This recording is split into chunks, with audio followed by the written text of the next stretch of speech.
नमस्कार व्यूअर्स, मैं हूं अमीश देवगन। आप देख रहे हैं देश का प्रमुख बिजनेस चैनल सीएनबीसी।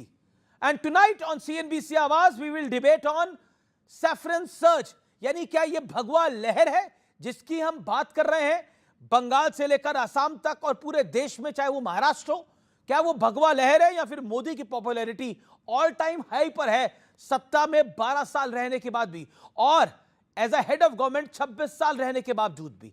इसके पीछे क्या कारण है? Tonight on CNBC Awaaz we will debate on saffron surge, यानी भगवा लहर के ऊपर। हम सब भारतीय जनता पार्टी के कार्यकर्ताओं का दायित्व है कि हर नई सुनार बांग्ला के लक्ष्य को लेकर हम चले और बंगाल की जनता की अपेक्षाओं को पूर्ण करें।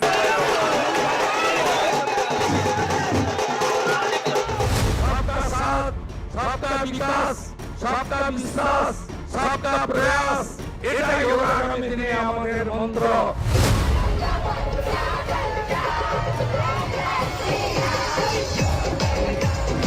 बीजेपी की तरफ से बंगाल की सत्ता का अधिकारी तय हो गया है और अब शपथ ग्रहण की महातैयारी शुरू हो चुकी है। लेकिन आज हम आपको भारतीय जनता पार्टी के बंगाल विजय का एक्स फैक्टर समझाने वाले हैं। चुनाव दर चुनाव टीएमसी के नेता कहते थे कि हमारी गिनती 30% से शुरू होती है। सीधा इशारा वोट बैंक की तरफ होता था। लेकिन इस बार बीजेपी ने अपने सबसे मजबूत एजेंडा यानी हिंदुत्व पर बंगाल की पूरी ताकत झोंक दी। मुझे हिंदू, सिख, जैन, बुद्धिस्ट लोग ने आशीर्वाद देकर जिताया। ये जीत हिंदुत्व का जीत है, ये जीत बंगाल का जीत है। पश्चिम बंगाल में पिछले जो आज़ादी के बाद 47 साल के बाद पहली बार कोई हिंदू हृदय सम्राट बनने वाला है सीएम। नया सूर्योदय होगा बंगाल में।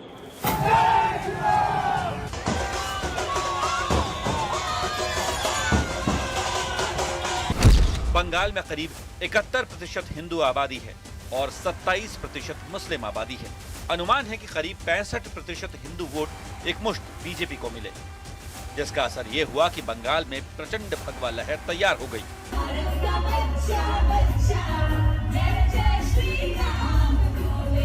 बंगाल ने तो ये भी सिद्ध कर दिया है कि जो हिंदू हित की बात करेगा वही देश पर राज करेगा, और हिंदू हितों के विरोध में जाओगे तो आपका वही हाल होगा जो कि अफजल खान का हुआ था, जो कि ममता बनर्जी का हुआ। दूसरी तरफ टीएमसी और कांग्रेस जैसी पार्टियों पर तुष्टीकरण की स्टैंप और गहरी हो गई।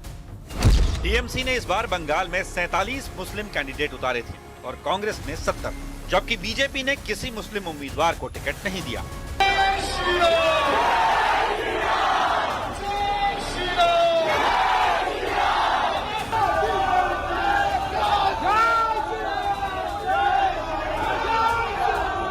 अब एक बड़ा संयोग देखिए, असम में कांग्रेस के 21 विधायकों में 20 मुसलमान हैं, पर बंगाल में कांग्रेस के चुनकर आए दोनों विधायक मुस्लिम हैं। कांग्रेस खत्म हो गया असम से, कांग्रेस मुस्लिम लीग हो गया, इसका हमको दुख है। Join the TVK after having opposed the TVK in the last election. Such politics of expediency is not the way forward. तो आज का सबसे बड़ा सवाल है कि क्या हिंदुत्व को इग्नोर करना और कोसना विपक्ष पर भारी पड़ा है? आज इसी सवाल पर जनता के बीच होगी देश की सबसे बड़ी बहस। जोरदार तालियों के साथ अभिनंदन करिए हमारे मेहमानों का। प्रदीप भंडारी, भारतीय जनता पार्टी के प्रवक्ता नेता, मेरे साथ है दीपक झा, प्रवक्ता कांग्रेस पार्टी के नेता। अभिनंदन है, योगा टीचर भी है ये, आज इनको बड़ी शांति की जरूरत पड़ेगी। फराज किदवाई साहब, समाजवादी पार्टी के कद्दावर प्रवक्ता, जोरदार तालियों के साथ अभिनंदन है। मेरे साथ इस चर्चा के अंदर है शादाब चौहान, प्रवक्ता एआईएमआईएम के, मृत्युंजय तिवारी, प्रवक्ता राजद के। इन्होंने लगातार हारें देखी हैं तो ये निश्चित तौर पर ममता बनर्जी की ज्यादा मदद कर सकते हैं। सत्यप्रकाश मिश्रा, नेता, political commentator Satyaprakash Mishra, Janata Dal United के, जोरदार तालियों के साथ अभिनंदन करिए। कुछ पढ़े लिखे प्रवक्ताओं में से एक है। आज की बहस बहुत महत्वपूर्ण है। बंगाल में भारतीय जनता पार्टी की जीत कोई सामान्य जीत नहीं है। असम में बीजेपी की तीसरी बार सरकार कोई सामान्य बात नहीं है, और तमिलनाडु में कांग्रेस का पलटना भी कोई सामान्य बात नहीं है। आज की बहस का एजेंडा है हरियाणा, महाराष्ट्र से बिहार, बंगाल तक और दिल्ली तक बीजेपी के लिए हिंदुत्व ट्रम्प कार्ड बना है। दूसरा, क्या वाकई कांग्रेस की छवि मुस्लिम लीग वाली बन चुकी है, जैसा बदरुद्दीन अजमल कह रहे हैं और उदित राज कह रहे हैं कि बीजेपी ने जानकर हमारे मुस्लिम कैंडिडेट को जिताया है, जिससे हम पे मुस्लिम पार्टी होने का ठप्पा लगे। हार पर हार के बाद भगवा को लेकर विपक्ष का क्या हृदय परिवर्तन होगा, तीसरा बड़ा एजेंडा। और चौथा बड़ा एजेंडा, अगले साल उत्तर प्रदेश चुनाव में हिंदुत्व अखिलेश यादव जी और समाजवादी पार्टी के लिए सबसे बड़ी चुनौती होगा, क्योंकि बीजेपी कह रही है अब बंगाल की लहर उत्तर प्रदेश में आएगी और महंत योगी आदित्यनाथ जीत जाएंगे। लेकिन सपा कह रही है कि इस बार किसी हाल में योगी नहीं आएंगे, इस बार अखिलेश का राज आएगा, अखिलेश यादव का राज आएगा। यह उनका डंका है। चलिए इस चर्चा की हम शुरुआत करते हैं। मैं इस डिबेट को ओपन करता हूं शुरुआत के 50 सेकंड के अंदर। मैं आज का टॉपिक जो है, क्या ये भगवा लहर है, आप सबको 50-50 सेकंड रखने का मौका देता हूं। जनता जनार्दन, एक बार फिर आपके लिए बहुत सारी तालियां, अभिनंदन आपका। शुरुआत आज की डिबेट की शुरुआत फराज किदवई भाई आपसे करते हैं और 50 सेकंड का है, टाइम लिमिट को फॉलो करिएगा। क्या यह भगवा लहर है? देखिए अमीर जी, लहर चाहे जो भी हो, अभी आपने बोला ना कि भगवा के प्रति आपकी वो बदलेगी कि नहीं बदलेगी, तो भगवा के प्रति तो इस देश के 140 करोड़ लोगों का सम्मान है। लेकिन आदरणीय प्रधानमंत्री जी ने और भारतीय जनता पार्टी ने इस देश के नौजवानों का भविष्य जो अगवा कर रखा है, उसका क्या होगा? मैं बोल रहा हूं, यहां पर इतने सारे नौजवान बैठे हुए हैं। इन नौजवानों को आदरणीय प्रधानमंत्री जी ने वादा किया था कि वो 1 करोड़ इंटर्नशिप स्कीम देंगे। अगले 5 सालों में कितनी दी गई? इन्होंने इंटर्नशिप स्कीम प्रधानमंत्री जी ने और भारतीय जनता पार्टी ने अगवा की कि नहीं की? मैं ये पूछना चाहता हूं कि आज इस देश के में जो बेरोजगार हैं उसमें 65% ग्रेजुएट्स हैं। इन बच्चों के भविष्य को अगवा कर रहे हैं प्रधानमंत्री जी ने कि नहीं कर रहे हैं? आज इस देश के आईआईटीज में 5 आईआईटी में 5 जो बच्चे निकलते हैं उनमें 2 को नौकरी नहीं मिलती है। इस देश के बच्चे के भविष्य को अगवा कर रही है भारतीय जनता पार्टी की नहीं कर रही है। मैं पूछना चाहता हूं, पिछले 7 सालों में 70 बार पेपर लीक हुए, 70 बार पेपर लीक हुए। अमीर जी बताइए, आदरणीय प्रधानमंत्री जी, पेपर लीक करके आप छात्रों के भविष्य को अगवा कर रहे हैं कि नहीं कर रहे हैं? एक 2 पंक्ति सुनाऊंगा बस। एक राष्ट्रवादी कवि हैं, उनका नाम है गौरव चौहान, जो कि माने जाते हैं कि वो राष्ट्रवादी हैं। वो लिखते हैं, अपने शासन के ढंग के कुछ काम गिना दो, बिना लीक हुए ठीक से एग्जाम करा दो, अब तो काले धन वालों के नाम भी गिना दो। तो ना आप तो पेपर लीक को रोक पाए, ना बेरोजगारी को रोक पाए, और इस देश के छात्रों और नौजवानों के भविष्य को भारतीय जनता पार्टी ने अगवा कर लिया। आपने लगभग 1.5 मिनट बोला, 50 सेकंड को क्रॉस करा। चलिए, पेपर लीक की आप कह रहे हैं, आप पेपर लीक ना हो, ये सब कुछ लीक ना हो, लेकिन आपके हाथ से जो चुनाव बार बार आप हार रहे हैं उस पर आप कुछ नहीं बोला। टॉपिक पर आपने अपने 1.5 मिनट में कुछ नहीं बोला। मैं फिर आता हूं इसी विषय पर, क्या ये भगवा लहर है? शादाब चौहान, अब आपकी बारी है। नहीं, निश्चित अगर भारतीय जनता पार्टी जीत रही है तो कहीं ना कहीं उनका लाभ है, और उसमें नाकामी है विपक्ष की, चाहे वो बंगाल हो, आसाम हो, इनका अपना वोट बैंक भाग चुका है। इसीलिए बैरिस्टर ओवैसी साहब ने कहा था कि जो दल ये सेकुलर बनते थे, इनके पास अपना वोट बैंक जो था वो भाग चुका है। सिर्फ मुस्लिम वोटों के सहारे ये राजनीति करना चाहते हैं। और बंगाल और आसाम ने उत्तर प्रदेश के मुसलमानों को आईना दिखाया है कि अखिलेश यादव जी के पास अपना वोट बैंक नहीं है और मुसलमान अपना पॉलिटिकल रिप्रेजेंटेशन की लड़ाई लड़ रहा है, और आने वाले चुनाव में इसको प्रमाणित किया जाएगा। और मैं कहूंगा कि भगवा लहर नहीं, भारत के लिए तिरंगा लहर की आवश्यकता है, जिसमें नौजवानों को रोजगार हो, गरीबों की मदद हो, और महिलाओं के बलात्कार जिस दिन रुक जाएंगे, हम उस लहर का सम्मान करेंगे।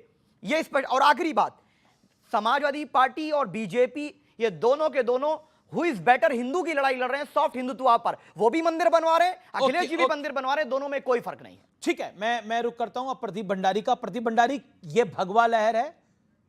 क्योंकि आप लोग कह रहे हैं कि ये भारत का बच्चा जय जय श्री राम बोलेगा, वहां पब्लिक बोल रही है। भारत तभी प्रोटेक्टेड रहेगा जब भारत हिंदू मेजॉरिटी है। जब तक भारत के अंदर हिंदू की आस्था का ख्याल नहीं रखा जाएगा, भारत के अंदर विकास भी नहीं होगा। इसीलिए जहां जहां हिंदुओं की जनसंख्या कम हुई है, वहां विकास भी पीछे हुआ है, तुष्टीकरण भी आगे बढ़ा है। ये भगवा लहर तुष्टीकरण के खिलाफ है। जब कांग्रेस कहती है कांग्रेस का मतलब मुसलमान, मुसलमान का मतलब कांग्रेस, देश की जनता ने बंगाल से लेकर असम तक इस नई मुस्लिम लीग कांग्रेस के खिलाफ वोट डाला है, क्योंकि जब कांग्रेस कहती है कि देश में पहला हक मुसलमानों का है, जब कांग्रेस पार्टी के सिर्फ जीतने वाले मुसलमान होते हैं, जब Congress IUML Indian Muslim league के साथ में अलायंस करती है, तो देश जानती है देश को पाकिस्तान नहीं बनने देंगे, देश सेक्युलर रहेगा, और सेक्युलर तभी रहेगा जब भगवा लहराया जाएगा। ओके, आपने 49 सेकंड में अपनी बात रखी। दीपक झा, आपकी बारी है। Your time starts now. क्या यह भगवा लहर है और कांग्रेस नई मुस्लिम लीग है, जैसा बदरुद्दीन अजमल से लेकर कई नेता कह रहे हैं, प्रधानमंत्री मोदी भी कह चुके हैं? 50 सेकंड आपके। देखिए, जैसा भाजपा का चरित्र है झूठ बोलना, यहाँ पे इन्होंने झूठ से शुरुआत किया। इन्होंने कहा कि देश पे पहला अधिकार मुस्लिमों का है। ऐसा कोई बात नहीं कहा गया था। जो पिछड़े हैं उनका अधिकार की बात कही गई थी। वसुदेव सुतम देवम कंस चारूढ़ मर्दनम देवकी परमानंदम कृष्णम वंदे जगत गुरुम। राम के अलावा यहाँ कृष्ण भी हैं, दुर्गा भी हैं, काली भी हैं, सीता भी हैं। सब हमारे संस्कृति के, सनातन के प्रतीक हैं और हमें सब पे गौरवान्वित होते हैं। अगर भाजपा प्रवक्ता से यहाँ पे हिंदी में 12 महीनों के नाम पूछ दोगे आप, इनको नहीं आएंगे। इनको 12 ज्योतिर्लिंगों के नाम पूछ दोगे, इनको नहीं पता होते भाजपाइयों को। तो ये इनका जैसे बगुला होता है ना, हंस मध्यो बको यथा, हंस के बीच में अगर बगुला बैठा हुआ है शांति से, तब तक तो इनको ठीक है, ये गूगल करके नहीं बताएंगे। लेकिन आज भगवा लहर की बात कर रहे हैं। आज क्या विकास की लहर की बात नहीं हो सकती थी? आज क्या भविष्य में बच्चों की बात नहीं हो सकती कि इनको नौकरी कैसे मिले? जी बोले 55 सेकंड आपने इनसे ज्यादा लिया वक्त। अरे देखिए इन्होंने 1.5 मिनट बोला तो कोई बात नहीं। आप बोलिए ना कि आप बोलिए कि संसद भवन की तरह बिहेव करेंगे, आप बोलिए कि ओम बिरला की तरह बिहेव करेंगे। एक आपसे तो उम्मीद है। ये टाइम कितना हो रहा है? देखिए, ओम बिरला मुझे बोला गया। ओम बिरला तो बहुत बड़े आदमी है। देखिए कितना टाइम हो रहा है? 1 मिनट 12 सेकंड के बाद भी इन्हें लग रहा है कि मैं वैसे ही आपको लग रहा है चुनाव चोरी हो रहा है। जैसे ये 1 मिनट 12 मिनट हो रहे, 1 मिनट 12 सेकंड हो रहे हैं, ऐसे ही चुनाव चोरी हो रहा है। देखिए, मैं कुछ नहीं बोलता। मैं सत्यम किम प्रमाणम। मैंने, आपका नाम क्या है? हिमांशु ओझा जी को दिखाया। कितना टाइम हो गया? 1 मिनट 12 सेकंड के बाद भी आप 20 सेकंड ले लीजिए सर।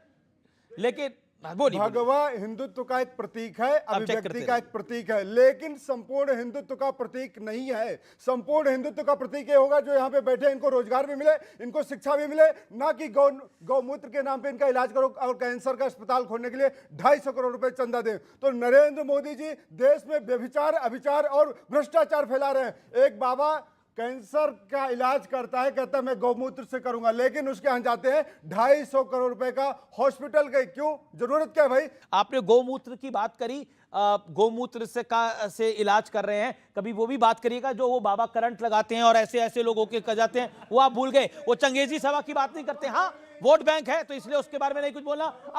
अब देखिए बीच में नहीं। अब मैं सत्यप्रकाश मिश्रा के पास आता हूं। सत्यप्रकाश मिश्रा, क्या ये भगवा लहर है? क्या ये एनडीए का एक वेव है?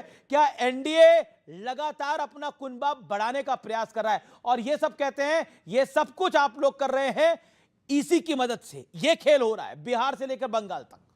देखिए, भगवा बलिदानी का जरूर प्रतीक है भारतीय सभ्यता में, और जिन्होंने इसको बांधा है वो कुछ कुर्बानी देना चाहते हैं, वो कहीं बदलना चाहते हैं। जो बंगाल की हालात थी पिछले 15 सालों से, वो किसी से छिपा नहीं है। हिंसा का बंगाल बन गया था। कम्युनिस्ट का काल 30 साल का रहा, वो भी हिंसा का बंगाल था। तो अगर उस बंगाल को बदलने के लिए कुछ लोगों ने भगवा पहना और कुछ नारे लगाए, जी, और उन नारों में छिपे वो 7 योजनाएं थी जो प्रधानमंत्री की योजनाएं हैं, क्या उस गरीबों के चिकित्सा के लिए आयुष्मान भारत योजना बंगाल में नहीं लागू होना चाहिए था? अगर भगवा कश्मीर में लहराया तो क्या दलितों और ओबीसी का आरक्षण वहां नहीं मिला? जब धारा 370 खत्म हुआ, जब वो भगवा पहनकर निकले थे कि मेरा रंग दे बसंती चोला, अगर कांग्रेस को इससे दिक्कत है वो हरा पहनने हम स्वागत कर लेंगे, मुझे कोई तकलीफ नहीं इस बात से। लेकिन आज कांग्रेस का भी दफ्तर, 50 सेकंड, आज कांग्रेस का भी दफ्तर पूरे पश्चिम बंगाल में उसी भगवा के आने के कारण, ये सही बात है, ये सही बात है। कांग्रेस का दफ्तर भी 19 साल बाद खुला, एक सवाल था मैं दिनकर की खुला और बीजेपी की सरकार आने के बाद भी खुला। तो आप सोच सकते हैं कि लोकतंत्र किसके कालखंड में जिंदा रह रहा है और किसके कालखंड में मौन हो जाता है। मृत्युंजय तिवारी राजद के प्रवक्ता है अब, और बहुत अच्छे क्रिकेटर हैं भाई, बहुत अच्छे क्रिकेटर रहे हैं। क्रिकेट की भाषा में बात कर लेते हैं मृत्युंजय भाई, ये कैसे हो गया, क्यों हो गया? आप लोग हिट विकेट हो रहे हैं या टीम में ही दम नहीं है क्या? भगवा लहर की बात आप कर रहे हैं, भगवा लहर का मतलब है सभी दुखी लोगों को सुखी देखना, पूरे देश के गरीबों को, मजदूरों को, किसानों को, नौजवानों को राहत देना। और भगवा लहर अगर कहर बनकर जनता पर टूट जाए तो फिर जनता का क्या होगा? विपक्ष आज भी अगर सब एकजुट होकर कमर कस ले तो एकजुट तो थे, हम तो सब देखिए हमारे बिहार में साथ, एकजुट हो गए तो क्या हो गया? देखिए आज भी हमारे पास 1,90,00,000 वोट है। अगर हिम्मत है तो सब अलग अलग पार्टी चुनाव लड़कर देख ले, बिहार में पता चल जाएगा किनकी क्या हैसियत है। देखिए अभी तो चुनाव हुआ 6 महीने पहले और आपकी लुटिया डूबी है। अरे सर लुटिया कहां डूबी हमारी? हमारा वोट जो है आज भी 1,90,00,000 सबसे ज्यादा है। अच्छा एक बात बताओ, लेकिन अच्छा, सीट आप अच्छा इंडिया गठबंधन, एक सेकंड प्रदीप भाई, इंडिया गठबंधन एक साथ है पूरी तरह से? इंडिया गठबंधन अगर पूरी मजबूती के साथ, हम नहीं कह सकते एक साथ है, क्योंकि आप देख रहे हैं बंगाल में क्या हुआ या अच्छा बिहार बंगाल में अच्छा कांग्रेस साथ हो भी लेकिन लेती तो देखिए- क्या होता? देखिए, एक बात आप जीरो को किसी चीज में प्लस करेंगे, जीरो ही निकल रहा है उसका। एक बात आप जान लीजिए, वोट का प्रतिशत कितना कम। आज आप मुस्लिम लीग कह रहे हैं कांग्रेस पार्टी को, मैं नहीं कह रहा, तब- बिल्कुल मैं नहीं कह रहा, गलत बोल रहे हैं आप। जो बदलू की भी गड़बड़ कह कर रहे रहे हैं। हैं, जो भी कह रहे हैं, कांग्रेस पार्टी हो चाहे इंडिया गठबंधन ब्लॉक के कोई भी पार्टियां हो, अगर सब अच्छा एकजुट, इंडिया ब्लॉक की डीएमके इंडिया ब्लॉक की पार्टी है कि नहीं? हाँ या ना? देखिए हम है हाँ या ना? बोलिए। सुनिए ना, एक बात, कल तक हम साथ थे। आप यही कहना चाहते हैं ना कि चुनाव परिणाम के बाद वो छोड़कर समर्थन दे रहे हैं? वो क्या समर्थन दे रहे हैं? ये समर्थन दे रहे हैं। एक रात के लिए नहीं टिके ये लोग भाई, नॉट इवन वन नाइट। एक रात में डीएमके के साथ कांग्रेस चुनाव लड़ी और छोड़ के चले गए। और यहाँ तो बीजेपी वाले चुनी हुई सरकार को गिराकर सरकार बना रहे हैं। ये आपको नहीं दिख रहा है? कहाँ पे? महाराष्ट्र में, गोवा में क्या अरे किया था? महाराष्ट्र महाराष्ट्र चुनाव हो गए भाई। अभी नीतीश जी को क्या किया बिहार में? क्या हो गया सर? बिहार में 6 महीने में 2 बार शपथ हुआ। याददाश्त को क्या हो गया? महाराष्ट्र में चुनाव हो चुके हैं। अरे महाराष्ट्र का पहले 1.5 क्या साल किया हो गया था? है। पहले क्या किया था? गोवा में क्या किया था? ओके।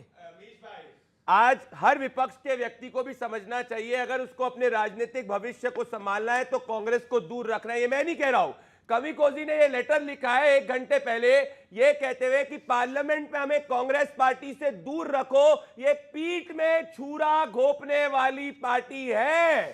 तो पीठ में छुरा घोंपा सपा का, पीठ में छुरा घोंपा आरजेडी का, पीठ में छुरा घोंपा डीएमके का।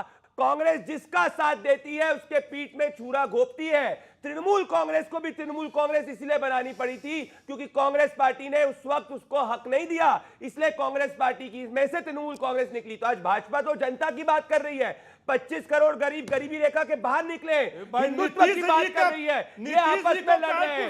अरे भैया नीतीश जी खुश है, आप तो ये देखो कि आपका क्या होने वाला है। मैं भी कह रहा हूं कांग्रेस का छोड़ दो, वरना 20 सालों तक सत्ता में नहीं आओगे, 20 सालों तक सत्ता में नहीं आओगे कांग्रेस के साथ रहोगे। महाराष्ट्र में ये बताइए, भाई चुनाव हो गए, 200 सीट आ गई उसके बाद दिया था क्या? ये मनमोहन सिंह ने कहा था मुसलमानों का पहले रख होना चाहिए। बीजेपी के सब प्रवक्ता, सुना दूं पूरा, बीजेपी के सारे प्रवक्ता मोबाइलें दिखाते हैं। अच्छा चलिए, अगर अच्छा चलिए चैलेंज है, मैंने क्या कह रहे हैं? क्या कह रहे हैं? क्या कह रहे हैं? क्या कह रहे हैं आप? व्यक्तियों को एक सेकंड शांति, क्या कह रहे हैं? देखिए, मैंने कहा कि आप कह रहे हैं देश में भगवा लहर है, यहाँ हरियाली छाई हुई। देखिए ना मोदी जी हरा हरा दुपट्टा मस्जिद के अंदर जाके डाल रहे हैं। मैं तो ये दिखाना चाह रहा हूँ कि भगवा, ये देखो देखो चश्मा लगा के देखो देखो। अरे नहीं ये सब फेक एआई वीडियो है, फेक एआई वीडियो है, चेक करा लो, फेक एआई वीडियो है, फेक एआई वीडियो है, फेक एआई वीडियो। अपनी सीट पे जाकर एक देखे, मुझे बीच में रेफरी ना बनना पड़े, पर ध्यान रखिए। अच्छा ठीक है, आप कौन सा वीडियो दिखाना चाह रहे हैं? अब एक ऑडियो आपने दिखा लिया, बोल रहा हूं, सुन लीजिए Manmohan Singh. Particularly, the Muslim minority are empowered to share equitably in the fruits of development. ये विज्ञान मुसलमानों का minority, specially the Muslim minority. अरे मुसलमानों से कम जनसंख्या तो क्रिश्चियन की है, मुसलमानों से कम जनसंख्या तो पारसी की है। सिर्फ मुसलमान इसीलिए करते हैं क्योंकि ये मुस्लिम लीग है। देखिए, जो विज्ञान भवन का भाषण डॉक्टर मनमोहन सिंह का कोट कर रहे हैं, स्वर्गीय हमारे पूर्व प्रधानमंत्री, उन्होंने बोला कि मिनॉरिटी स्पेशली मुस्लिम्स, एक वर्ड उन्होंने यूज करा, और उसको लेके उस टाइम पे भी बहुत कंट्रोवर्सी हुई थी। I still remember Sushma Swaraj, Arun Jaitley, Lal Krishna Advani, इन सब ने बहुत ऑब्जेक्शन करी थी। डॉक्टर मुरली मनोहर जोशी, इन सब ने बहुत बड़ी ऑब्जेक्शन करी थी। और सिर्फ नहीं, जो यूपीए के अलायंस के घटक दल थे उन्होंने भी इस बात पे बहुत ऑब्जेक्शन करी थी। शिवसेना, जो पुरानी शिवसेना होती थी, उसने भी बड़ी ऑब्जेक्शन करी थी। क्या आपको लगता नहीं है, उदित राज आप ही के नेता है, उदित राज क्या कह रहे हैं? उदित राज कह रहे हैं कि कांग्रेस से मुसलमान जो जीत रहे हैं, बीजेपी उन्हें जान के जिता रही है। मतलब ये तो क्या लॉजिक है? मतलब बीजेपी बोलेगी इनकी मुसलमानों को जिता दो, आपने मुसलमानों को टिकट क्यों दिया? पहले वो जीत कर आए, उनका हक है जीतने का। देखिए अमीश जी, एक आप जैसा पत्रकार हो जाए ना तो हमारी भी काफी सीटें बढ़ जाएंगी, क्योंकि अच्छा। हमको भी काफी उम्मीद रहेगी। अगर भाजपा के लोग इतने सनातनी बन रहे हैं, इनका सनातन हिंदू उदित राज क्या कह रहे हैं उस पर जवाब? उदित राज को साइड में रखिए, अभी भाजपा की बात करते हैं। उदित राज को साइड में रखिए, भाजपा की बात कर रहे हैं ना, अभी भाजपा की बात करते हैं। नहीं, उदित राज पे सवाल पूछा ना मैंने। एक मिनट, भाजपा के प्रवक्ता बहुत सनातनी है, आप लोग भी मानते हैं, इनसे बड़ा भी यहाँ पे कोई सनातनी नहीं है। जैसा कहते हैं, जैसा दिखाते हैं, तो बताइए भैया, 12 ज्योतिर्लिंगों के नाम बताइए। 12 ज्योतिर्लिंग हिंदू और 12 महीने हिंदी में कौन एक सेकंड, मेरे को समझ में नहीं आ रहा, ये कौन बनेगा, ये कौन बनेगा करोड़पति चल रहा है, ये बताइए, वो बताइए। मैं सवाल आपसे पूछ रहा हूं। उदित राज ने ये बोला, उदित राज का ये बयान है, आज की सबसे बड़ी हेडलाइन है। क्या उदित राज आपके नेता नहीं है? तो उदित राज को बेदखल करिए, तो कमाल की बात है, भाजपा को तो बेदखल करिए, उन्हें साइड पे रखिए। इतना भाजपा को बचाने की, मैं भाजपा को नहीं बता रहा, मैं आपके नेता का आपसे सवाल पूछ रहा हूं। आप बोलिए, आपके पास जवाब नहीं है ना उदित राज का। अच्छा चलिए, एक सेकंड, मणिशंकर अय्यर कांग्रेस के नेता है, हाँ या ना? हाथ खड़ा करिए। मणिशंकर अय्यर कांग्रेस के नेता है? जो हाथ खड़ा करें आप लोग। मणिशंकर अय्यर कांग्रेस के नेता है कि नहीं है? हाथ खड़ा करें। है। मणिशंकर अय्यर कह रहे हैं कि इंडिया गठबंधन का चार्ज राहुल गांधी को छोड़ना चाहिए, राहुल गांधी से नहीं हो पाएगा। मणिशंकर अय्यर कह रहे हैं, बताइए। मणिशंकर जी ने मोदी जी के लिए क्या कहा था? तब मणिशंकर जी आपको गलत लग रहे थे, आज मणिशंकर जी सही लग रहे हैं। कांग्रेस के नेता हैं, गलत है? बहुत बढ़िया लग रहा है ना मणिशंकर जी। मैं पूछ रहा हूं आपसे, मोदी जी मुझे बुरा और बढ़िया नहीं लग रहा। तो फिर बात खत्म हो जाइए ना। आज जो आपको सर्टिफिकेट दे रहे हैं, मणिशंकर अय्यर पे भी नहीं बोल पा रहे आप। ओके, शादाब चौहान, अरे मैं कहाँ भाग के जाऊंगा, मेरा तो स्टूडियो है, हम यही खड़े हैं, यही खड़े रहेंगे। ये अंगद का पैर है, हिलने वाला नहीं है।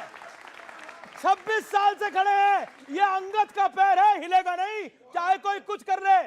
इस लोकतंत्र के सबसे बड़े प्रहरी हैं भारतीय जनता पार्टी, कांग्रेस, दोनों को आईना दिखाएंगे और डंके की चोट पर दिखाएंगे। एक सेकंड, डीएमके को छोड़ देना घटिया राजनीतिक अवसरवाद की बू देता है। मणिशंकर अय्यर, तमिलनाडु में कांग्रेस ने अवसरवाद की राजनीति की है। कांग्रेस ने 5 सीटें डीएमके की मदद से जीती, उनकी हैसियत नहीं थी। राहुल गांधी इंडिया गठबंधन की कमान छोड़े, ममता, अखिलेश, स्टालिन इंडिया गठबंधन की कमान को संभालें। ये मणिशंकर अय्यर विद इन कांग्रेस बोल रहे हैं। नहीं, ये तो उनकी पार्टी का मसला है। और कांग्रेस को, जो अभी दीपक भाई कह रहे थे, कांग्रेस की समस्या ये है कि वो पिछले 12 साल में ये तय नहीं कर पाते कि वो इधर हैं या उधर हैं। अरे जब 19 में से 18 विधायक आपके मुसलमान जीते, मुस्लिम वोट बैंक के अलावा आपके पास आपका वोट भाग गया, तो इसकी जिम्मेदारी हम कब तक बोझ उठाएंगे सेकुलरिज्म का? हमारा नेता हमारे वोट का हमारा नेता होगा। बीजेपी जान के मुसलमान कांग्रेस से जितवाती है, जिससे फिर इशू बना सके। वो वहीं से आए हैं, वो खुद आए हैं उदित राज वहीं से। और इसमें कांग्रेस में बहुत से स्लीपर सेल हैं कांग्रेस, ये तो खुद राहुल गांधी जी भी मान चुके हैं। और समस्या ये है कि हरे रंग से, अभी प्रदीप भाई भी कह रहे, सबको समस्या है, लेकिन जितने दल खड़े हैं, मुझे तो गर्व है हरे रंग पे, इनकी किसी की भी पार्टी में बिना हरे रंग के किसी भी दल का झंडा पूरा नहीं होता। ये बार-बार ये बात कर रहे हैं, वो बोल रहा हूं। आप बार-बार हरा रंग क्यों दिखा रहे थे? मेरे बगैर झंडा पूरा करो पहले। एक सेकंड, फराज किद भाई हैं मेरे, फराज किद भाई हैं, लर्नेड प्रवक्ता हैं। अखिलेश यादव जी का मैं ट्वीट दिखाना चाहता हूं, बड़ी वॉल पे अखिलेश यादव जी का ट्वीट दिखाइए, वो दिखाना इस समय बड़ा जरूरी है। अखिलेश यादव जी का ट्वीट है और बाकायदा उन्होंने ममता जी के साथ और स्टालिन के साथ फोटो डाली और लिखा, हम वो नहीं जो मुश्किलों में साथ छोड़ दे। ऐसा क्या माजरा है जो आप भी कांग्रेस को आईना दिखा रहे हैं? देखिए अमीर जी, अगर आदरणीय अखिलेश यादव जी की आप पॉलिटिक्स पिछले 15 साल की एनालाइज करिएगा, तो भारतीय जनता पार्टी से लड़ने के लिए हमने कभी कभी त्याग भी किए हैं। हमने बहुजन समाज पार्टी से भी गठबंधन किया, हमने कांग्रेस से भी गठबंधन किया, और अब वो कुछ भी करने के लिए सुनिए, और भारतीय जनता पार्टी को हराने के लिए दिल्ली में हमने आम आदमी पार्टी को सपोर्ट किया, बंगाल में हमने ममता बनर्जी जी को सपोर्ट किया। आम आदमी पार्टी को सपोर्ट करने का मतलब था कि हम कांग्रेस के खिलाफ थे। हमारा बिल्कुल हमारी आइडियोलॉजी क्लियर है, हमारे राष्ट्रीय अध्यक्ष जी की आइडियोलॉजी क्लियर है कि जो भारतीय जनता पार्टी को हराएगा हम उसके साथ में जाएंगे, यही मैसेज वो दे रहे हैं। डीएमके का साथ कांग्रेस ने छोड़ दिया, डू यू लाइक इट और डू यू डिसलाइक इट? नहीं, देखिए, बिल्कुल भी मैं ये बोल रहा हूं कि आपका जो, मैं आपके चैनल पे पहली बार भी बोल चुका हूं कि आइडियोलॉजिकली हम अगर किसी के साथ खड़े हैं तो हमको खड़े रहना पड़ेगा। ये नहीं है पर एक रात में जो कांग्रेस ने करा डीएमके के साथ वो सही था या गलत? देखिए, वो तो ये बताएंगे। नहीं, आपकी राय क्या है? लेकिन भारतीय जनता पार्टी, आपकी राय क्या है? मैं बता रहा हूं सर, भारतीय जनता पार्टी को रोकने के लिए, उनके गठबंधन को रोकने के लिए जो भी किया जाए वो सही है। तो बीजेपी तो है ही नहीं तमिलनाडु में ना, बीजेपी की तो 2 सीटें हैं सिर्फ। आप नहीं, आप रोक किसको रहे हो उधर?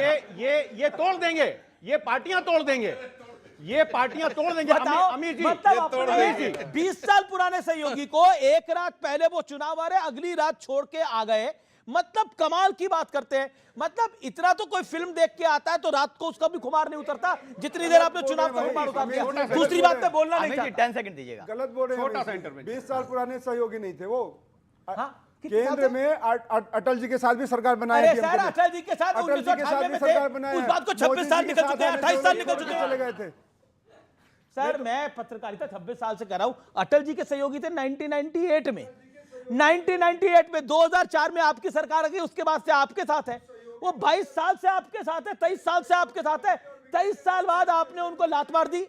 Okay, Pradeep Bhandari, okay. फराज की आप डीएमके में कुछ नहीं बोले, अफसोस रहेगा इस बात का। एक पॉइंट, इन्होंने कहा कि भारतीय जनता पार्टी मुसलमानों को जितवा रही है कांग्रेस से। तो क्या ये कह रहे सार्वजनिक रूप से कि जब राहुल ने कहा कि कांग्रेस मुस्लिम पार्टी है तो राहुल गांधी भारतीय जनता पार्टी के एजेंट है? क्या इनका आधिकारिक स्टैंड है? तो हम मान लें इस बात को, भाई हमें कोई दिक्कत नहीं है। केजरीवाल तो कहते हैं, क्या है, ओवैसी कहते हैं, ये हर चीज को छोड़ते हैं, जिसको करते हैं उसके पीठ में छुरा घोंपते। समाजवादी पार्टी के अखिलेश यादव, जिनका हम सम्मान करते हैं नेता, उनको कमलनाथ ने क्या बोला था मध्य प्रदेश में, ये अखिलेश कौन है? इतनी बेइज्जती इनकी करी, उसके बावजूद भी ये नहीं सीखे। फिर जाके आरजेडी की कितनी बड़ी बेइज्जती करी, इनको सीटों के लिए गड़गड़ाना पड़ा, उसके बावजूद ये हार गए, फिर नहीं सीखे। डीएमके, जिसको राहुल गांधी ने बोला मेरा भाई है, इनके लिए पूरा करूंगा, आज उनकी पीठ में छुरा घोंप दिया। हर पार्टी की पीठ में छुरा घोंपते हैं क्योंकि इनकी कोई विचारधारा नहीं है, सिर्फ मुस्लिम तुष्टीकरण करते हैं, प्रभु श्री राम को घोपा। ये बोल रहे हैं ना, अपनों के पीठ में छुरा कैसे घोपा जाता है। इन्होंने रामविलास पासवान जी की सिर्फ पार्टी नहीं तोड़ी, उनके परिवार को तोड़ा, इन्होंने शिवसेना को तोड़ा, इन्होंने अकाली दल को तोड़ा। ये जिनके साथ रहते हैं उनको तोड़ते हैं, धोखा देते हैं। इन्होंने देश के नौजवानों को भी धोखा दिया है। लास्ट 20 सेकंड अमीर जी, अभी इन्होंने आदरणीय मोदी जी की एक फोटो दिखाई, उसमें वो कुछ टोपी लगाए हुए थे, तो ये बोल रहे हैं कि वो AI से जनरेटेड है। आज नहीं, टोपी नहीं लगाए हुए। नरेंद्र मोदी ने कभी टोपी नहीं लगाई अपने पॉलिटिकल इतिहास में, अपनी पर्सनल लाइफ में। He has never done it. वो मुसलमान नहीं है, वो टोपी नहीं लगाए, जरूरी नहीं है, वो टोपी नहीं लगाई है नरेंद्र मोदी ने। हाँ, यहाँ पे अभी वो, अब मैं ये बोलना चाहता हूँ, एक सेकंड, मैं ये बोलना चाहता हूँ कि आज आपको भी एक सेकंड मेरा सवाल है, अब तो आपको भी हनुमान चालीसा की चौपाइयां याद आने लग गई। नहीं, मुझे अब नहीं याद आने लग गई है। अच्छा, एक सेकंड, भगवा लहर का तो एक सेकंड मेरे कार्यक्रम, चलिए देखिए, बड़ा मंगलवार कई बार आता है, लेकिन अखिलेश जी ने बड़ा मंगलवार 20 साल में पहली बार ट्वीट करा। आपने, फराज किदवाई साहब, आपने मेरे कार्यक्रम में हनुमान चालीसा की चौपाइयां पढ़ी, दोबारा पढ़ दीजिए एक बारी। हाँ, सुनिए, मैं पढ़ दूंगा, बिल्कुल, हो जाए। एक बात पूछना चाहता हूं, मैं चौपाई पढ़ दूंगा, मैं चौपाई पढ़े दे रहा हूं। मैं जो गोस्वामी तुलसीदास जी ने जो रामराज की परिकल्पना की है, वो किस कांड में की है, इनसे पूछिए, और वो कौन सी चौपाई है, बताइए। हाँ, बताइए। मैं कहना चाह रहा हूँ, सुनिए तो सही, सुनिए। इनको लग रहा है कि प्रभु श्री राम के साथ थे। अरे बताइए, दर्शन करने कब बताइए जाओगे ना, मंदिर के? भगवान लहर है, यही दर्शन करने कब जाओगे? ये हनुमान चालीसा पढ़ने तो याद नहीं, फर्जी लोग हैं। श्री गुरु चरण पूरी पढ़नी पड़ती है, पूरी पढ़ूंगा मैं, नहीं, पूरी पढ़ूंगा मैं। आप अपनी जो लेकिन अरे वो निकाल ली मत, पूछिए, निकाल ली। आप मुझे बोल रहे थे ना, ये दीपक कह रहे थे, ये टॉपिक क्या है, यही है भगवान लहर। जब फराज किदवाई में हनुमान चालीसा की चौपाइयां पढ़ रहे हैं, ये है भगवान लहर। आप सुनिए, हाँ, गोस्वामी तुलसीदास जी रामराज के बारे में लिखते हैं कि रामराज बैठे त्रिलोका, हर्षित भय गए सब शोका, भैरू ना कर काहू संग कोई, राम प्रताप विषमता खोई। इसका मतलब क्या हुआ अमीर जी? इसका मतलब तो यह हुआ ना कि जब भगवान रामचंद्र गद्दी पर बैठे तो उनके प्रताप से सारे लोग की जितनी बुराइयां थी सब खत्म हो गई, लोगों के आपस के जो दिल में मैल था वो सब खत्म हो गया। यही मतलब हुआ ना। तो भावी मुख्यमंत्री जी क्या बोलते हैं पश्चिम बंगाल के कि अगर कोई मुसलमान विधायक बन करके लोकतांत्रिक तरीके से भी आएगा तो उसको हम विधानसभा से बाहर फेंक देंगे। क्या ये गोस्वामी तुलसीदास ने लिखा था? क्या लिखा था? क्या ये रामराज है इनका? ये सिर्फ भगवान श्री राम के नाम का इस्तेमाल वोट के लिए करते हैं और कुछ नहीं करते हैं। जो लोग कहते हैं कि मोदी जी ने क्या किया, अरे मुसलमान करने वाली सपा प्रभु श्री राम की बात करना शुरू हो गई है 2014 के बाद का परिवर्तन। कि ये फोर्स रूप से हर व्यक्ति जान चुका है कि अगर इस देश के अंदर सत्ता में राज करना है तो हिंदू हित का ख्याल रखना। आपके स्टूडियो में ही परिवर्तित हो गया। बात रही पश्चिम बंगाल की। अच्छा, एक सेकेंड, शुभेंदु अधिकारी अब जैसे ऑफिशियल है कि वो मुख्यमंत्री होंगे, कोई डिप्टी सीएम वगैरह नहीं होंगे, लेकिन वो सीएम होंगे। लेकिन एक सीएम के तौर पर उन्होंने बोला कि मुझे हिंदुओं ने, सिखों ने, बौद्धों ने, जैनियों ने वोट करा है। उन्होंने मुसलमानों का नाम नहीं लिया, लेकिन मुसलमान भी तो बंगाल की एक बड़ी पॉपुलेशन है। पॉलिसी मनीष भाई, किसी के साथ कोई भेदभाव नहीं होगा, पर सच्चाई की बात है। आप हमारी कोई भी पॉलिसी में उठा के देख लीजिए, उसमें धर्म के आधार पर इनके जैसे नहीं होते। कि जब दंगे हुए थे उत्तर प्रदेश के अंदर तो सिर्फ मुसलमानों को इन्होंने राहत की राशि दी थी, दलितों को नहीं दी थी। फिर जाके सुप्रीम कोर्ट को इनको लताड़ लगानी पड़ी थी। वापस से कहूंगा, ये सच्चाई है। तुष्टीकरण के नाम पे सिर्फ और सिर्फ मुस्लिम वोट बैंक की राजनीति करते हैं। हमें हिंदुओं ने वोट किया है और प्रताड़ित बंगाल में हिंदू है और उसकी बेटी प्रताड़ित है और हर गुंडे का इलाज हम कानूनी रूप से करेंगे।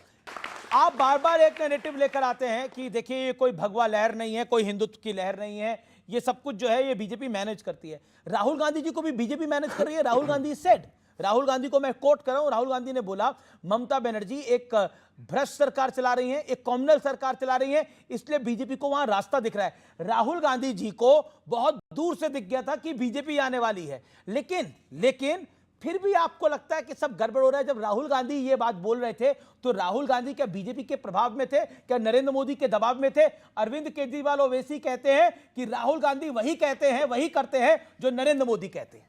क्या राहुल गांधी मोदी जी से मिले हुए हैं?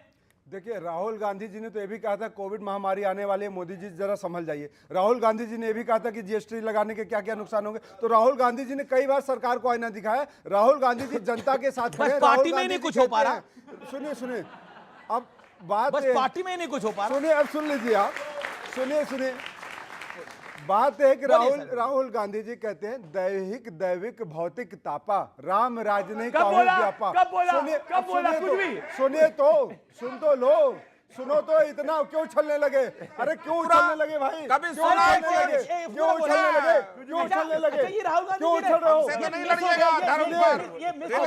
ये राहुल गांधी जी ने कब बोला था? सुनिए, मैं बता रहा हूँ, राहुल गांधी जी का पार्टी का प्रवक्ता बता रहा है कि अगर हमारा उद्देश्य है, मोदी जी ने मतलब आप बोल रहे हैं तो राहुल गांधी बोल रहे हैं, हम ये सुनिए।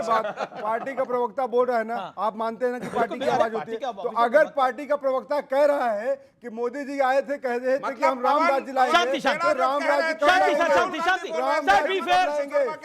यहाँ पे युवा बैठे हैं, यहाँ पे युवा बैठे, इनको भगवा पहनाइए या नौकरी चाहिए? क्या चाहिए इनको? पहले इनको नौकरी चाहिए, इनको रोजगार चाहिए, इनको शिक्षा चाहिए, इनको स्वास्थ्य चाहिए, इनको बिल्कुल नौकरी चाहिए। भगवा पहनने वाला व्यक्ति रोजगार क्यों नहीं कर सकता?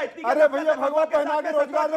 मैं कहता हूँ भगवा पहना के रोजगार दो। कांग्रेस को हिंदुत्व से प्यार है, थैंक यू।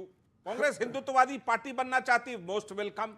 12 ज्योतिर्लिंग जहां जहां है, सरकार एक भी नहीं इनकी वहां कहीं। कांग्रेस देश सुनिए, सोमनाथ मंदिर पहला ज्योतिर्लिंग, नेहरू जी राष्ट्रपति राजेंद्र प्रसाद को नहीं देने के, गुजरात से निपटे पड़े हैं। केदारनाथ में, उत्तराखंड में है, जय प्रभु केदारनाथ, कांग्रेस निपट गई। आइए मध्य प्रदेश, महाकालेश्वर, घृणेश्वर, ओंकारेश्वर, त्रयंबकेश्वर, नागेश्वर, कहानी खत्म। आइए यूपी, काशी विश्वनाथ, डमरू बजा रहे हैं, कुछ मिलेगा नहीं, कहानी खत्म। बाबा बैद्यनाथ धाम, झारखंड, हेमंत जी की सरकार है, कांग्रेस है वहां असिस्टेंट की भूमिका में। मल्लिकार्जुन कौन है भाई आपके वहां?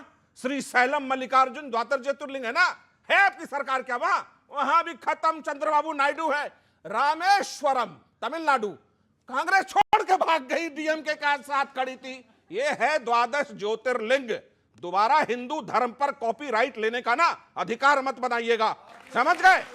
सुनो, राम राज्य की जो कल्पना है, कांग्रेस ने उस राज्य की न कभी दर्शन दिया इस देश को। गांधी ने जरूर दिया, गांधी को भुलाए बैठे, बस टाइटल। गांधी जी इनके हैं, गांधी जी पूरे देश के अच्छा हैं। एक सेकंड, गांधी जी तो कांग्रेस के गांधी हैं। जी पूरे देश के हैं। बिल्कुल पूरे, क्या गांधी जी कांग्रेस के नहीं है? गांधी जी ने कांग्रेस के क्यों रहेंगे? पूरे देश के राष्ट्रपिता गांधी के हैं। हत्यारों के उनके साथ खड़े दर्शन हैं। को कांग्रेस एक गोडसे भूल के चुकी है। हत्यारे के साथ खड़े हैं। अगर कांग्रेस का गांधी के दर्शन, हत्यारों गांधी के जी का साथ खड़े दर्शन, हैं। पूछते हैं एक गांधी कांग्रेस कौन खड़ी है? रहती। प्राइम ये मिनिस्टर ने नहीं तो बोला करती। गांधी सरनेम ही चोरी करा हुआ है। हाँ, ये तो चोरी किया है इन्होंने। कैसे?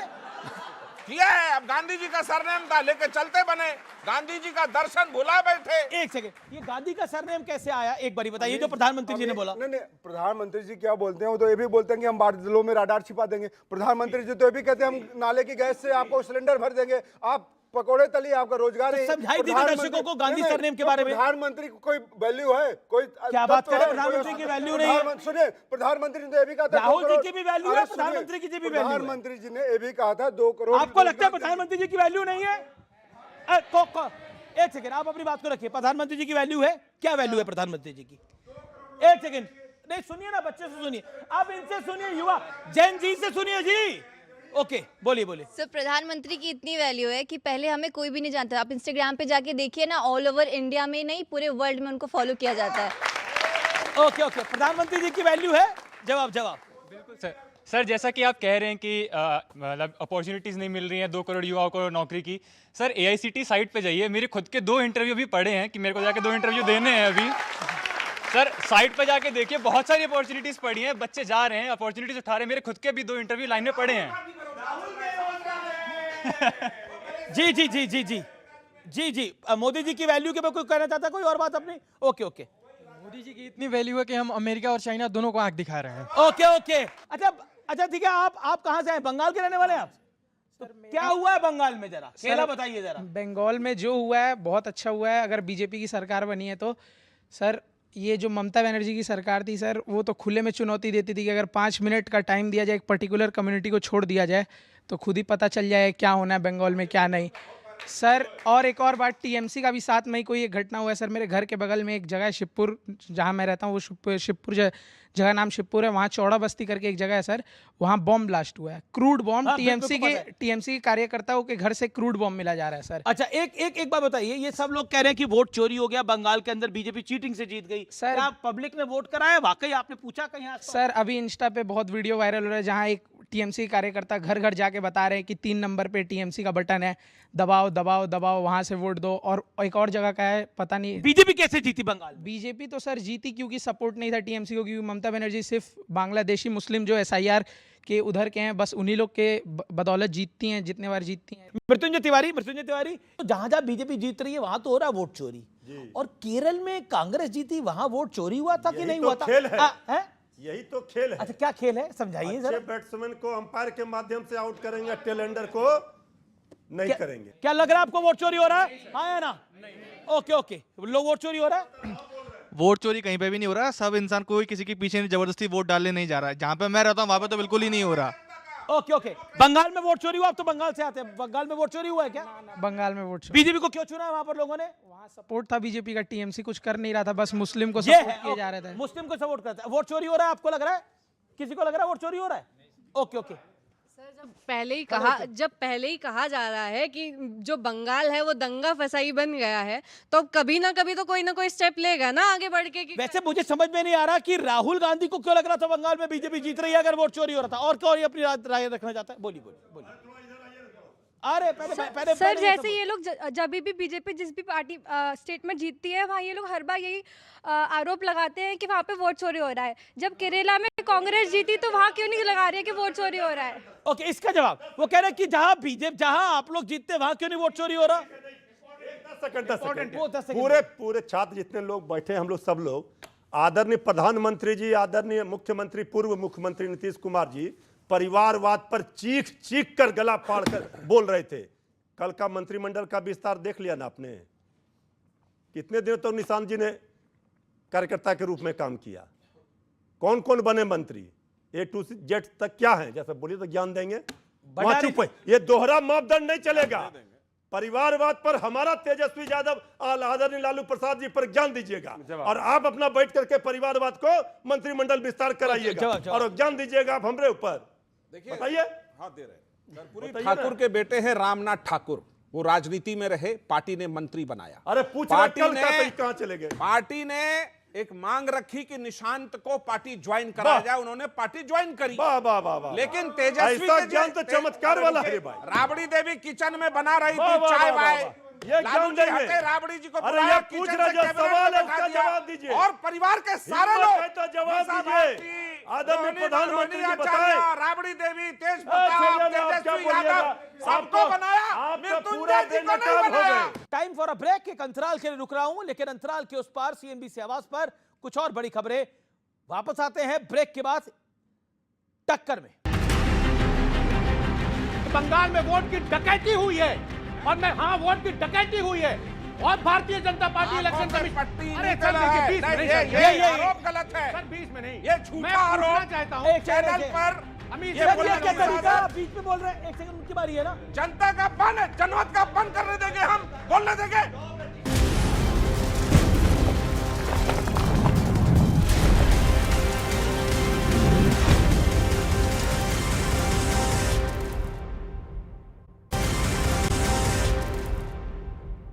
टक्कर में एक बार फिर आपका स्वागत है। टक्कर में आज हम बात कर रहे हैं सैफरन सर्च की, यानी भगवा लहर की। अब देखिए, बंगाल में तो मुख्यमंत्री का ऐलान हो गया, शुभेंदु अधिकारी वहां पे मुख्यमंत्री होंगे। बंगाल में तो मुख्यमंत्री का ऐलान हो गया, बंगाल का चुनाव भी संपन्न हो गया, बीजेपी की सरकार वहां आ गई। लेकिन अब अगली राह जो है वो उत्तर प्रदेश की है, और उत्तर प्रदेश में 2 टर्म से भारतीय जनता पार्टी की सरकार है। ऐसा क्यों लगता है आपको फराज किदवई कि इस बार वहां आप लोग जीत कर आएंगे? क्योंकि कांग्रेस ने तो डीएमके को भी उधर छोड़ दिया। क्या कांग्रेस के साथ आप जाएंगे या नहीं जाएंगे? अभी हमारे तिवारी जी से आपने पूछा कि कलकत्ता में वोट चोरी हो गई, लेकिन तमिलनाडु में नहीं हुई, केरल में नहीं हुई। कलकत्ता में वोट की, बंगाल में वोट की डकैती हुई है, और मैं हाँ वोट की डकैती हुई है, और Bharatiya Janata party election commission. अरे सर देखिए 20 में नहीं, ये आरोप गलत है सर 20 में नहीं, ये झूठा आरोप चाहता हूँ चैनल पर। ये क्या तरीका, बीच में बोल रहे हैं? एक सेकंड, उनकी बारी है ना। जनता का पन, जनमत का पन करने देंगे, हम बोलने देंगे। 9% वोट से 38% तक हम बैठे, उसके बाद बने 15 साल की मेहनत है। मजाक चल रहा है यहाँ पे, चिल्ला क्या कर रहे हैं? नहीं चलेगा। बंगाल की जनता का चिल्लाइएगा तो बच्चा सब देखिए हंस रहा है। बच्चा हमारे साथ है, चिल्लाने में क्या बात है? क्या कह रहे हैं आप? क्या कह रहे चिल्ला कर रहे हैं? आराम से, आराम से। सत्ता वाले कितना चिल्लाएंगे तो विपक्ष वाले क्या करेंगे? तो माइक फट जाएगा आपका। अमीर जी जान मुड़ी एक फराज किदवई की बात। अभी ये बोल रहे थे, तिवारी जी बिल्कुल सही बोल रहे थे। मैं पूछना ये चाहता हूं कि लॉजिकल डिस्क्रिपेंसी के नाम पर क्या तमिलनाडु में वोट की डकैती डाली गई? नहीं डाली गई। 65 वो लोग जो चुनाव करा रहे थे, उन लोगों के नाम काट दिए गए, और उनमें से एक आदमी बोलता है कि मैं चुनाव में ड्यूटी कर सकता हूं लेकिन वोट नहीं डाल सकता हूं। नंदलाल बोस, नहीं, पूरा सुनना पड़ेगा अमीर जी, सुनना पड़ेगा आपको। मैं शहीदुल्लाह मुंशी हाईकोर्ट बंगाल के जज, उनका नाम लॉजिकल डिस्क्रिपेंसी के नाम पे आपने काट दिया। नंदलाल बोस जिन्होंने संविधान में तस्वीरें बनाई, उनके परिवार के नाम आपने लॉजिकल डिस्क्रिपेंसी के नाम पर काट दिया। ये फ्रॉड किया है इन्होंने बंगाल में, जो कि तमिलनाडु और केरल में नहीं किया है। सही कह रहे थे तिवारी जी कि इनको डकैती पहले बंगाल में डालनी थी, वहां पर डकैती इन्होंने डाली है, इसके बाद बाकी राज्यों में डालेंगे। यूपी में क्या होगा? यूपी में क्या होगा? महंत योगी आदित्यनाथ आएंगे या अखिलेश यादव आएंगे? उत्तर प्रदेश में जैसे 2024 में भगवान राम ने हमको आशीर्वाद दिया और अयोध्या की धरती से इनको हराया, भगवान राम का आशीर्वाद 2024 में हमको मिल चुका है। 2027 ये देखिए, आप माने ना माने, देखिए हनुमान चालीसा, भगवान राम का आशीर्वाद, ये लहर तो भगवा है।